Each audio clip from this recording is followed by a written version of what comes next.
Pagkatapos nito, kukunin natin yung right side view. So, ang gagawin lang is i-rotate mo lang yung floor plan. So, ito yung front. So, i-rotate mo lang siya ng paganon.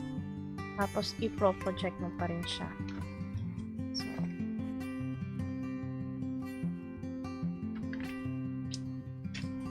okay. So, keep that.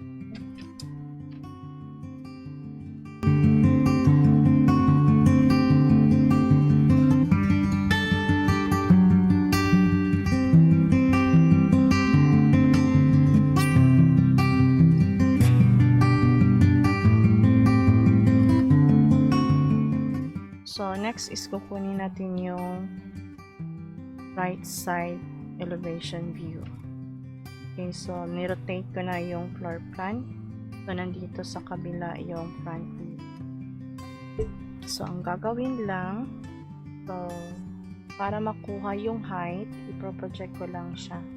So, from front view, front elevation, iproproject.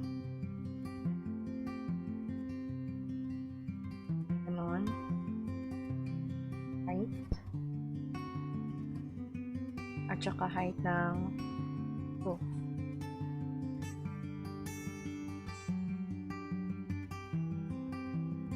Okay. Pagkatapos, i-project mo na yung sa itaas.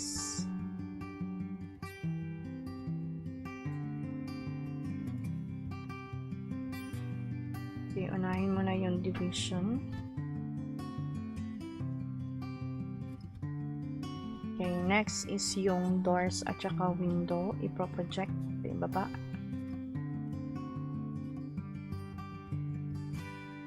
Then, sa kabila is yung window.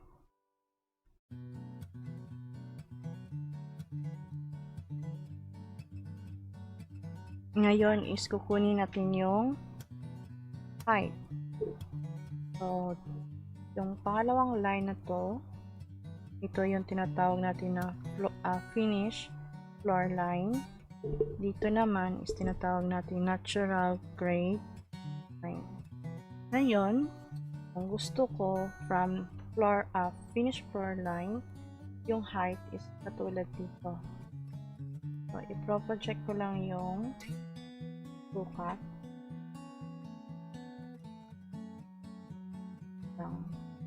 Sa window.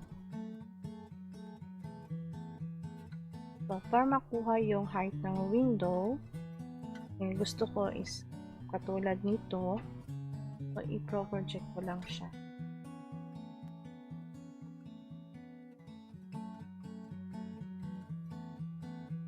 So, the dark lang.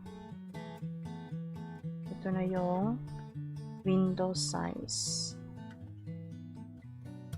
Then, yung sa door, yung standard size ng door is 2.1 meters.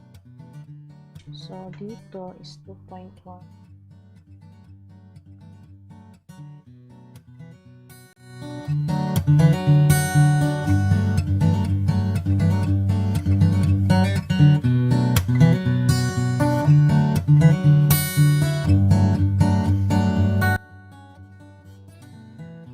So, next, ipo-project yung poste.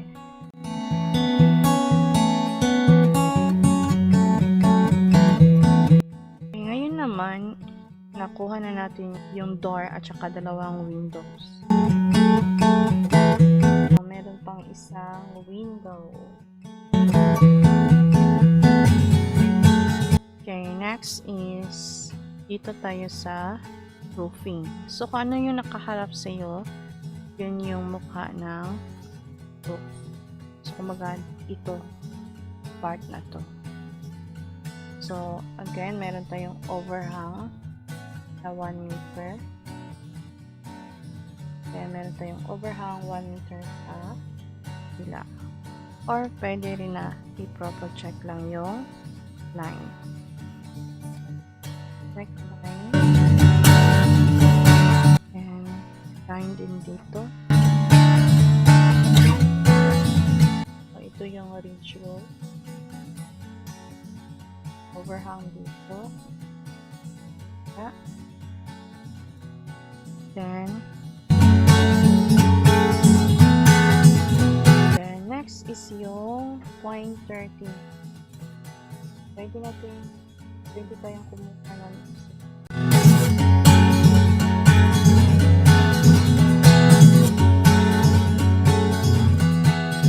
okay, next naman, okay, tapos na tayo sa roofing.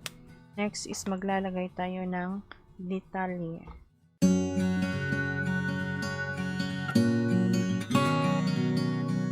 So, kung titignan mo yung arc or opening papunta doon, so ibig sabihin yung doorknob is dito mo ilalagay. So, from finished floor line, meron tayong 1 meter na height para sa doorknob.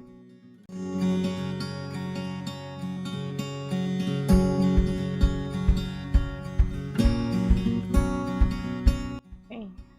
Then next is yung window.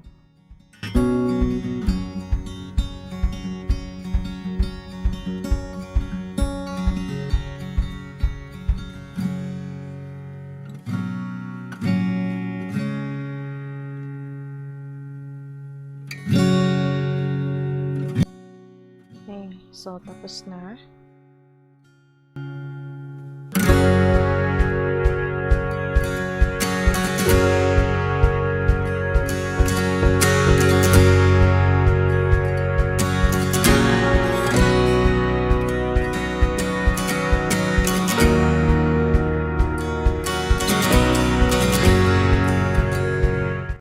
Okay, next is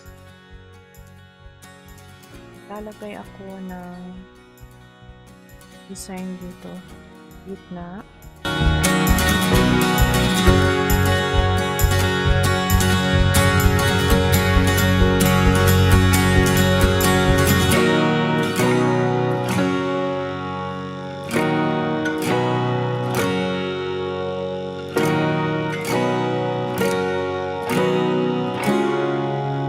Then maglalagay ako ng dimension.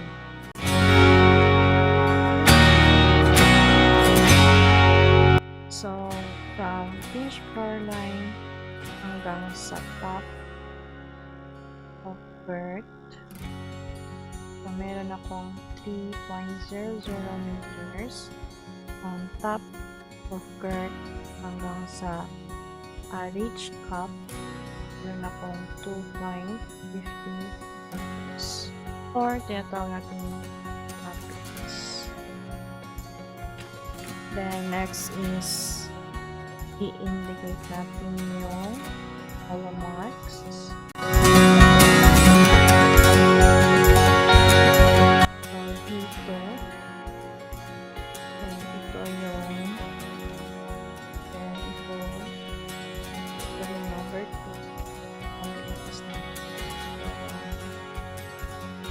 Yan. So, lagyan natin dito ng label. So, ito yung right side elevation.